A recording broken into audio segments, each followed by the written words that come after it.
Well, not Holly.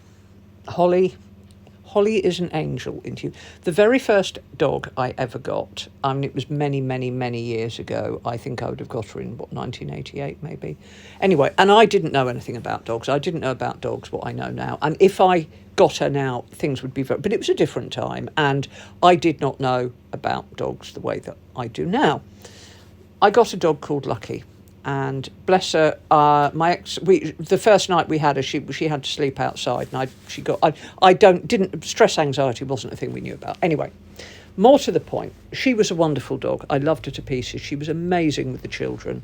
She was really, really good with the kids. She was so loving and so affectionate. But my God, that dog was of the streets. Things that she did, well, she was forever just fucking off for days upon days upon days. Even when you shut her in, she'd find a way to get out. One night I was asleep and I got a ring on the doorbell at 2:00 in the morning, and it was the landlord of the pub opposite with my dog in his arms. She used to go to the pub on her own. She liked the pub. She'd get crisps and beer. She got very fat. And he'd woken up in the night to hear something downstairs, gone down, and she'd obviously, while the pub was open, she'd gone to sleep on one of the benches, woken up in the middle of the night and fancied some crisps.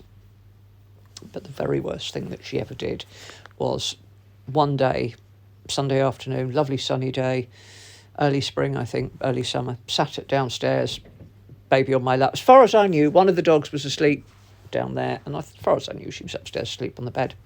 There's a knock on the door to what it has to be the angriest man I have ever seen in my life. And it turns out that what had happened, my dog was not upstairs. I didn't actually see my dog for days.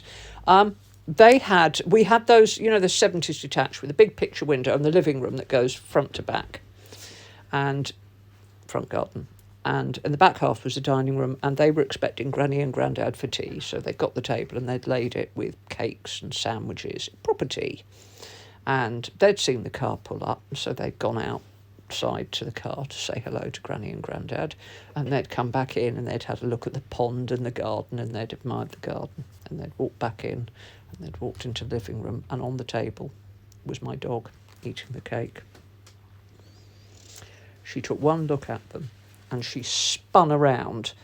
And up to that point, she was on the table eating the cake, spun around, scattering everything, and shot out the transom light of the window. Didn't see her for days. When I say that was an angry, he was. I mean, I don't blame him. But I didn't know. I thought she was upstairs. I didn't know she was out scavenging little